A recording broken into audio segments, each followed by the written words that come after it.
Welcome to Toffee TV. It is the final word. Tottenham Hotspur 2, Everton 2. Last game of the season. All done. All done. All finished.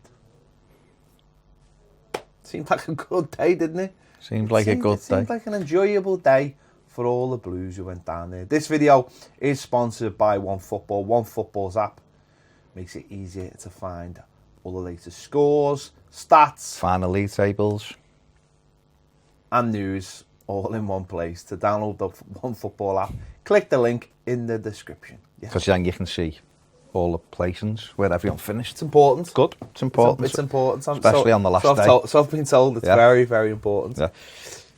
Yeah. Some say life-changing. For some it is, you know. And congratulations to Manchester City for... Oh, did they win it? They won it. I wasn't really... No, they just... I'd more... Yeah, well, we're focused. Around that. Yeah, of course. Focus. They won. Stay in our lane. Apparently they won it and to be honest, back-to-back leagues. I'm looking for my teeth. Yeah. To be honest, yesterday... I mean, you'll be surprised because that's coffee. coffee. But, yesterday I was... I was more looking... to see the Leicester-Chelsea game. Were you? You were worried about that. To see Leicester go Leicester. buggers. Oh, okay, fair enough. So, yeah. Well, you know, you would be. Because that would have £2 million. £3 million. That's if a we'd lot. gone down a place. Yeah. Do you know what I mean? Yeah. So... I mean, we could save that just literally by getting rid of some of the players that don't play for us, but are on quite a lot of contract. No, but it all adds up, doesn't it? It adds up. You know what I mean? It all adds up. It all goes towards the big shop. So we finished off Leicester by a point, didn't we? So probably that point in, the point in March. Last time we dropped points at home, and we did throw 2 points away. When was the last time we dropped points at home? It was Liverpool at home, and that day we threw 2 points away. It was there we should have won the game. So it was quite a significant day, really. It does feel like that was a significant day at us dropping points, because if we hadn't dropped those points, we could have, you know... Potentially could have caught Wolves on the last day. But I mean? there you go. But into this one, yeah. Which meant, you know, if we hadn't dropped those points against Liverpool, then, you know, in this game we took all 3 points, then it could have been us. It could have been us in that 7th place, hoping that Man City would win a trophy. Because, you know, you never want to see anyone else win anything, but in that game there'd be a reason for Man City for wanting to see get us into Europe. Get us into Europe. So, but it didn't work out like that. So that Darwin 0-0 draw was the way it was. That was the end of our Europe, really. Effectively. That game has proved since it had a lot more on it. So there you go. Tottenham. Big opportunity considering the players they've had out and the week they've had. Still had it when you looked at. Listen, it wasn't their strongest team in the final third because they didn't have Kane or Son, who were obviously 2 great players, but still had a good side. When you looked out, they still had a decent side out, didn't they? You know, obviously they were missing Vertonghen, Sanchez, and they were missing Kane and Son, weren't they? Were their main players. So, you know, but but we had, then again, you'd argue that we had our 3 of our better players missing. Certainly 2 who were in the team every week, and Dominic Calvert-Lewin's forced his way in and is our main striker now. So we were without Coleman, you know, Richarlison, one of our top and especially when you change the whole of a side as well. The whole right side went, it makes it a lot more pivotal, doesn't it? You know, when you're looking at how you attack, and if you are using both flanks and then one isn't the same, that's going to mean the other side is going to become less effective because you're going to use it more, and the opposition are going to lay in faster how to stop that attack, I would imagine. So, we obviously Mina come into the side, which was a bit of a surprise. Especially should it have been a surprise though, because I know we just went, John's over the place, James Coleman, but he's been looking for the opportunity to give Yerry Mina a go, hasn't he? I appreciate that, but I just think for a team that works properly, or a squad that works properly, yesterday you just bring in your replacement right back. That's, for me, that's the way it should be. It shouldn't. You shouldn't be ripping up what we're... I know, listen, it was last game of the season and he was just giving him a chance to play. You know, he's got the Copa America coming up and things like that. He was giving him a chance to play.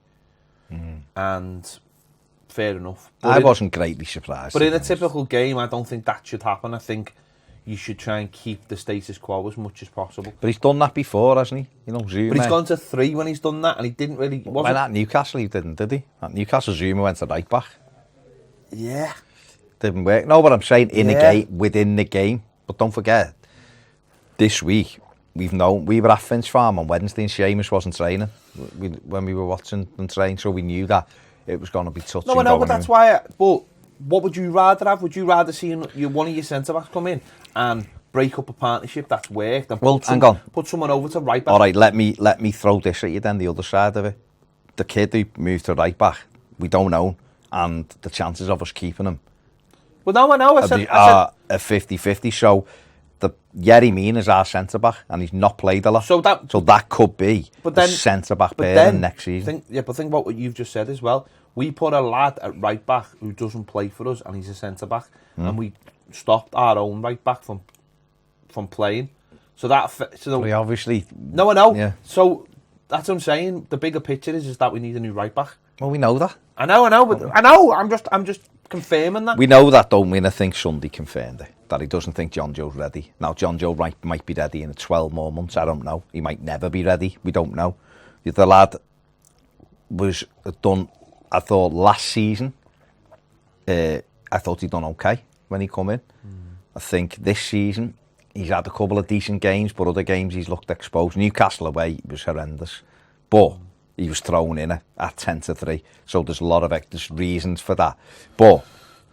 I don't think Mark. But I also thought, though, by playing that back 4, was him saying that he didn't want to lose the game as either. Though I really did see that. You know, I'm not messing about. I'm not putting kids on the bench or in the team. And I think I don't want to lose this game. I want to finish the season unbeaten, strongly. You know, strong against the top 6. Again, a message to the top 5, top 6 that. I want to show that Everton have got some strength. And I suppose he did that as well. I mean, didn't quite work out like that in terms of the way we defended early on. But, again, that's a symptom of bringing Mina in. It's like he needs 20 minutes more than everybody else. So I don't know where you should get him warming up early or something. Because every time he plays, he's always seems to have been out for a little bit. He needs that little bit longer to get into a game because of rustiness. They haven't played a game for a month, has he, or longer? In fact, longer than a month for us. So, you know, that it's unsurprising that a lad who's still adjusting to English football, I suppose, he's had such a fit, you know, start and fit. Come here, he was injured and was in the team, then he was out the team, and he got back in, he got injured, was out the team, get back in, gets injured, he's back out. So that's how his season's gone. So it's no surprise that he's going to come into the side and look off the pace. Listen, Cenk Tosun looked totally off the pace. No, I know, we did. And he's not been injured. And Theo was I thought he was pretty poor as well. Certainly in that first 45, he looked way off it. The chances he had a couple of half chances and just wasn't sharp. So it's difficult when you're not in the team and you get back in the team. It is what it is. But, you know, Mina did look, the opening 20 minutes, he looked a little bit uncomfortable, but I thought after that, he recovered well, and then he did effectively what he did against Chelsea, where you know in the Chelsea game we got through that little spell. You know, in this game we didn't. They got an early corner, which I honestly didn't understand why Mina headed it out, but you've said to me that it took a nick off Dean's shoulder, so it wouldn't have mattered anyway. No. But then even that, you know, that's by the corner itself is poor. Zuma misses, I think, the first header. Mina goes for the second header, almost gets under it, and then it sort of falls. It sort of rebounds off him, and then falls to Dyer, who, you know, well, it was Rambo. It hits Dyer on the hand, and next season it'd be disallowed because it's caught his hand. And it's dropped to him and he smashed it in. You know, finished it well, but he was on his own with the keeper, wasn't he? So we should have scored. But yeah, we could have done. We probably could have done a little bit better off the corner. We've been quite strong off set pieces, and to be fair, every other corner they had, we defended quite well. So it was just a case of was it just because it was so early in the game? I don't know, but they had a little bit of good fortune, and it's ended up on the back of the net. But I always think things like that refocus you when you give a goal away like that, because I think that's something that obviously the manager will look at. We know he does. So again, it's like right back on it. We've been very good off set pieces. Look at the last time we played though. This is what I'm talking in pre-season when we start again. It's something for them to get the I must admit, when they scored that early goal, I was a bit fearful that it might end up, a 2-3-0 because because I looked at the body language of some of the players and it was just like, got another 87 minutes of this. And I really, for the first, I don't know whether it was because there was nothing on it, for the first time just thought, we'll get on with this. The only other, just after it, when Keane got caught with the ball and we didn't defend that properly, I thought we looked sloppy. But then after that, I thought Schneiderlin got into the game. I just thought that I just looked at some of the players and the body language was almost like, this is going to be a long day. But then as they stopped attacking, or had limited opportunities to attack, I think, and players just started getting on the ball. You could see players starting to enjoy it and starting to see where the spaces were. And we started to move the ball really, really well. It's the left, wasn't it? Our left-hand side. But that's what I'm saying. The right again, we had nothing down the right as such. Sigurdsson, we had to play differently because obviously no Dominic Calvert-Lewin, so it wasn't not put into Cenk Tosun the same way. So a lot more was going through Sigurdsson a lot more. I thought he played quite well. He had to stick to him and then he had to move it on, whether it be Walcott going one side or Bernard was picking up a little bit. Well, it was a bit more normal on the left hand side, but I thought Sigurdsson had to be a little bit more on it. And I don't know whether that stopped Garner having the influence he normally does on a game, just because of we did play it differently. Yeah. But we started carving openings out. We carved them out.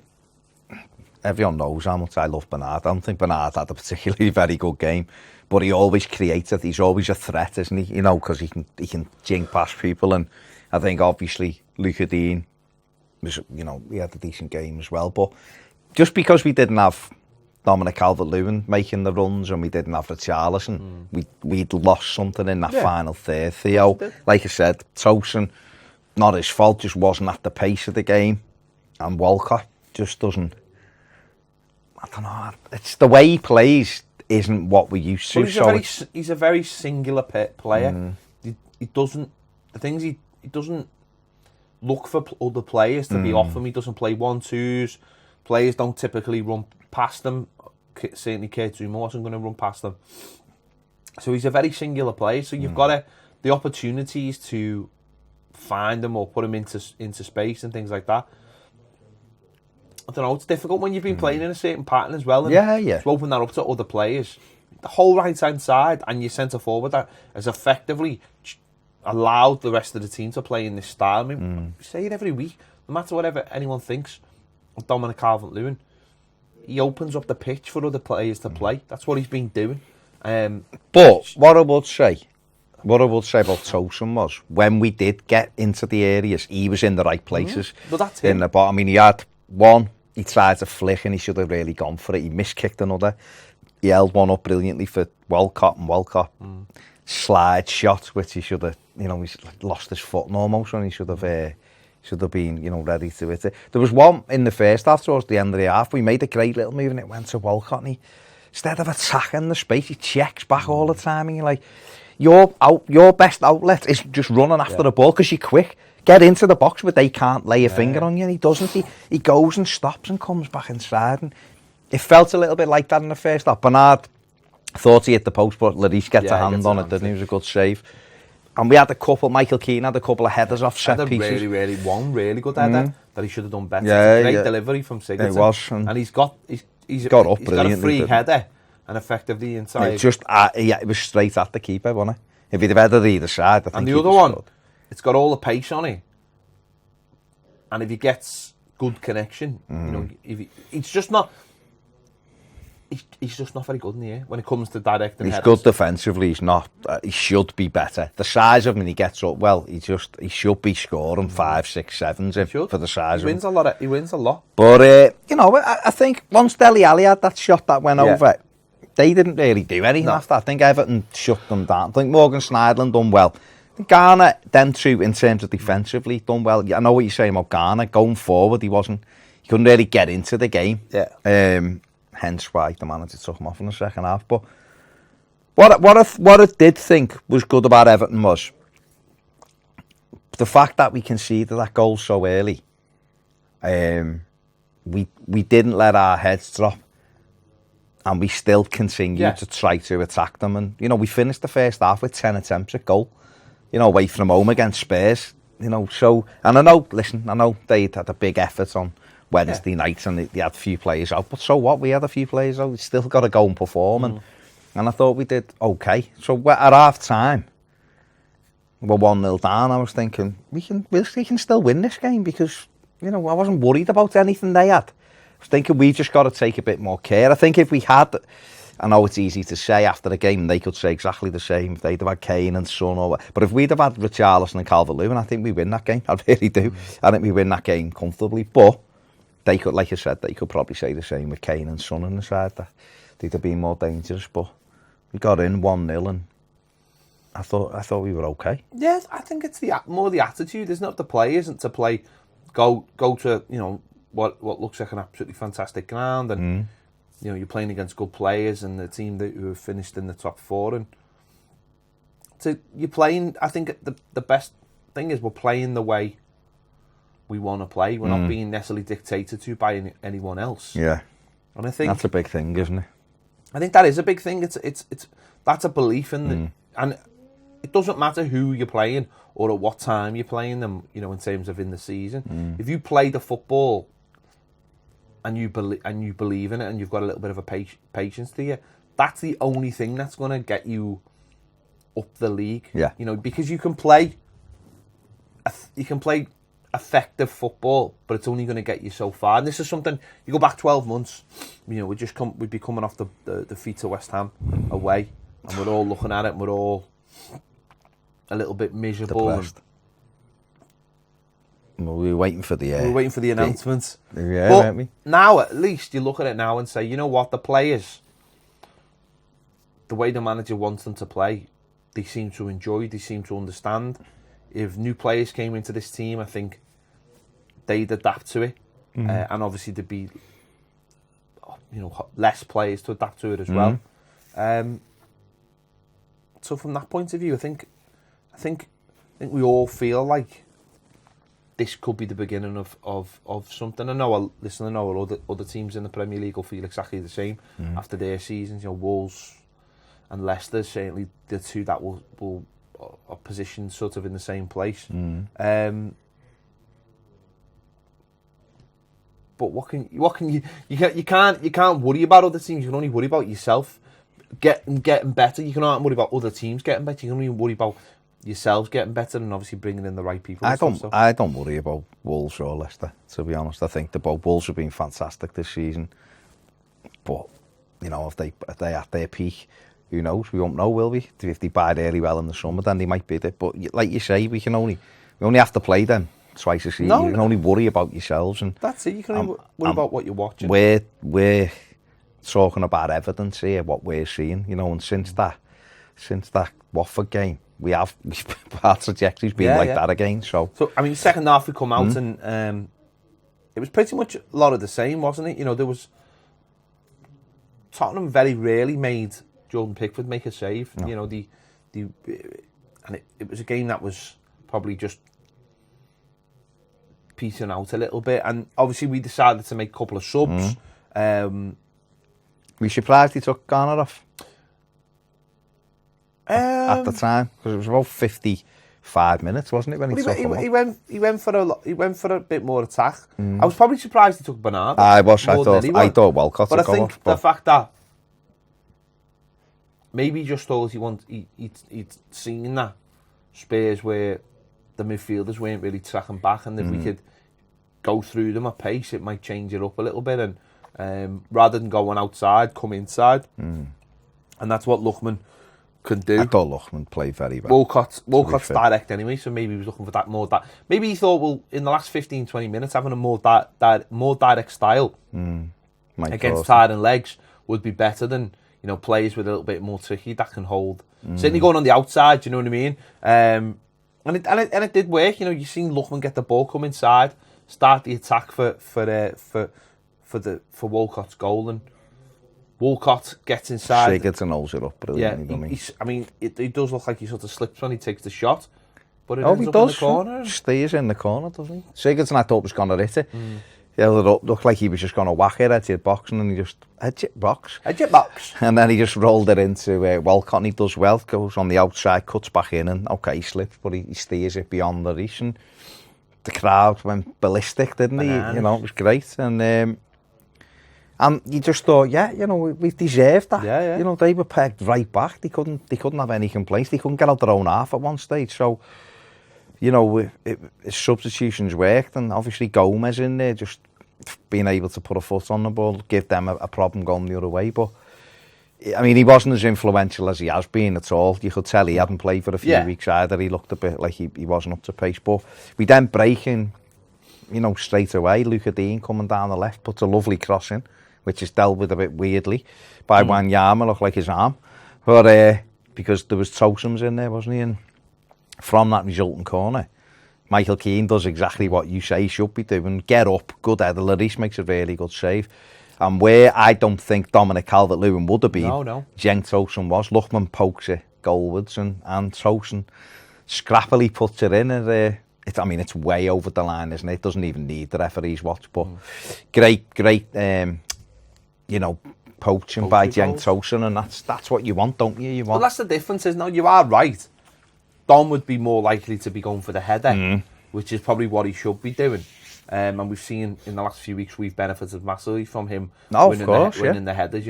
Goal against Chelsea, goal against Man United, goal against Arsenal, have all come from his headers. So that's it. But that's the difference, isn't it? Cenk is that type of player. Unfortunately, we need a player who's got a bit of both.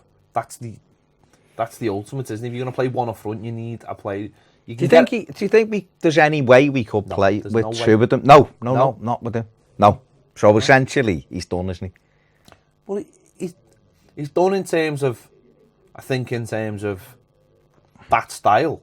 It just depends if the manager wants to have another style as well, and the player is willing to sit around, because he doesn't do enough, and that's limited by.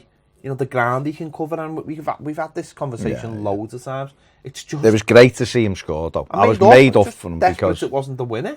I know.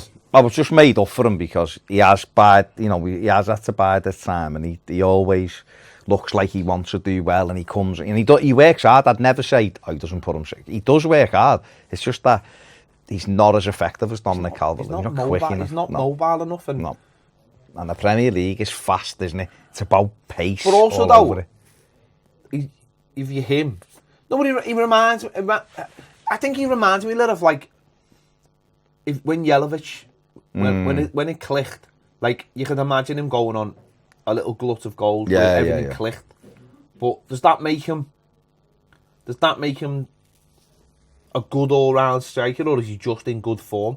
We've seen that, you know what I mean, if he did. And that's the problem, isn't it? He could score a glut of goals for somebody. You can imagine that, where everything he touches just seems... Because at the moment, everything he touches just seems to be bouncing here, there and everywhere in the last few weeks. And that's probably lack of games. But if he did play games, a run of games, I imagine he probably would get himself a few goals, but... I think he knows where the net is. I don't think there's any question about that. I think he's got that knacker getting into the right areas. But his problem is that he's not been taking those chances when he's been given the chance. And as a manager, you've got to look at that. And what are you bringing to the team? And if you're not bringing goals, what are you bringing? The manager can look at Dominic Calvert-Lewin, and we've just reeled off, a few goals there where Dom's affected that. Dom is the manager's asked for something. Someone big and strong in the box to affect the game, someone to hold the play, someone to get us playing. That's what Dom does, and that's where the manager says, well, for every time he holds the ball up, if he scores or he scores or he scores or he scores, then he's doing his job. But it doesn't quite work the same with Tosun, because I've just seen his link up play yesterday was non-existent. There was a couple of times. He put Bernard through, which Bernard should have done better. Scored. Oh God, he should have scored done in the second better. half. Yeah, should have scored. There's literally no question about that. I love Bernard, but that He's has got to be picked picked the up. target. Got to be. He should have scored, mate. Lloris was rooted. He just hits that straight, he scores. But that's what he's got to work on this summer, this pre-season. Get sharp, absolutely. Get fit, start scoring some goals. Today you'll have it. The final word of the season is done and dusted. Like the last day of school, isn't it? We're just winging it. It's just because there's nothing on it, and we haven't done anything, have we? We finished 8th. We've won more games than last season, or we've scored more goals. We've conceded less, and there's all of that. Things. The progress has been made tangibly. Last season we were all a bit depressed at this stage because what was going to happen and blah de blah, and we all feel a lot happier, I would say, than we did 12 months ago, and with everyone looking at the summer and going, what can we do? There's green shoots, isn't there? There's green shoots. Massive. Of recovery. Now it's up to them to go and get themselves. There's no World Cup. There's no Euros. Okay, there's a couple of players who go and play in the Copa America. The Nations Cup final. Well, that's over a weekend, isn't it? Essentially, at the beginning of June or the first week in June. So they've got plenty of time now to put the plan into place, and see where we go. But you know what? We'll be covering it all on Toffee TV, especially Patreon, where we'll be live Monday to Thursday, 5 o'clock, live at 5. We will be discussing all the latest rumours, transfers, kits, pre-season fixtures, Premier League fixtures. They're out in a month, aren't they? Yeah. 13th We'll be doing of June. all that every single day, except Fridays, because we have Fridays off. Unless something breaks on Friday. And if it does, we'll be straight in here. If something's breaking on a Friday, we'll be in here. No 3-day weekend for us that day. There you go. Well, it's not really a 3-day normally, because we end up filming and recording and editing. No, it's not. In the season, it's not. Yeah. Just saying. Oh, for the yeah. It's gonna be very interesting this summer. So let's hope. It is. There you Marcel is on it. Give this video a like if you've liked it. It really does help the channel. No, honestly, it does. It does. It's not like an ego thing. It really helps tell YouTube that you like this video, and therefore it will direct more people it thinks will like this video to watch these videos. Essentially, so it does. It does help. Subscribe as well. That does the same thing. That does the same thing. That's saying to people, again, it's not an ego thing. That's saying to YouTube, you're an Evertonian, you like this, let's go and tell other Evertonians about it, which helps the channel. And again, as I say, join us on Patreon if you haven't already. You might think this is, it's the season's over. This is big time now. When pre-season is like, when it's all going off. Pre-season's the most exciting thing. It's the best part of the year, isn't it? Let's be honest. Play without any pressure. But the point being is that we want, if we get the pre-season right, then in the season we'll be playing without pressure, and it'll all be fun then as well. Exactly. Anyway, thanks for watching. We'll see you later.